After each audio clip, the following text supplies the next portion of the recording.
A miña historia empezou o día que tomei a decisión de mercar unha bici. Unha desas que non se moven do sitio, de esas estéticas. Sí, estéticas, porque a xente non a compra por saúde. Non as compran por estética.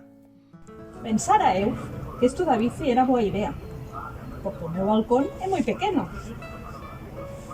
Pero pasan os días e a bici non ha chegado.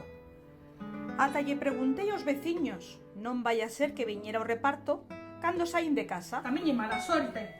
Para un día que vou ao súper, xa levo días mirando e non vexo a fecha da entrega. O día 11 de maio. 11 de maio. En que momento se xuntaron os astros para ter tan mala sorte? Para que quero eu a bici cando acabe a carentena? O 11 de maio. O 11 de maio.